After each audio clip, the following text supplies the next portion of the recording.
Ministério de Finanças considera subsídio de transporte né despesa dobro, não prejudica o orçamento geral do Estado. Ministério de Finanças, ali o Diretora-Geral de Gestão Patrimônio Estado, Timote Marques, considera subsídio de transporte. Nebe governo anterior aprova para responsável cargo chefia no funcionário público. Dobro no ratoran orçamento estadunian, tampa condutor sira continua usa careta Estado, halo movimento e tempo feriado. Ni hato assunto neba jornalista sira. Iha nyaknar fatin bali di dili quarta-feira loron sanulo fulang abril tinang ne. Diretora ne hateteng, poupança nebe gestão patrimônio Estado halo, banhira implementa decreto lei número alu nulo resenwalu barari hundua ro nulo resintolu, liga ho determinação número fixo, na implementação regra nebe iha, gestão patrimônio Estado, bele popa osang, milhão sanulo resing hitu.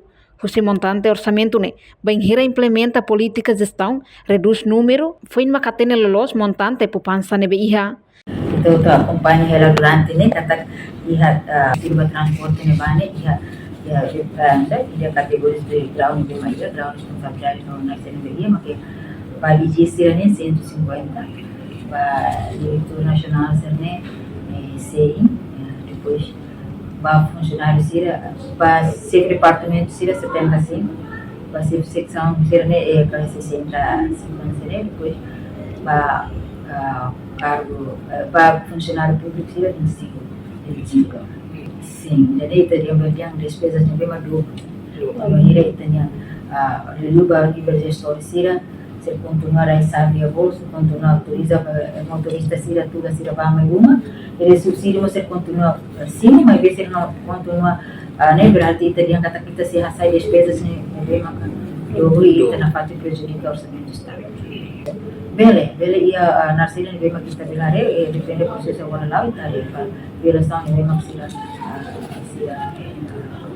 município sira ia tinang kotuk kita iamos coordenação município sira kata atividade fiscalização ni sira auto ia município sira e memang kita for autorização for competência mos bahia logística município autoridade municipal ini para coordenar equipe fiscalização ni ba polícia autoridade sira ni memang bele tama ia equipe monitorização fiscalização bila harus atividade yang município ya ani se continua coordena para atividades tem que yang município sira continua regular para bila halau yang município sim nesse processo kita boleh kanaliza ba yang município kak fiscal kak fertilização para boleh kanaliza ba ya processo Reportagem Melania Conceição, Televisão Timor-Post.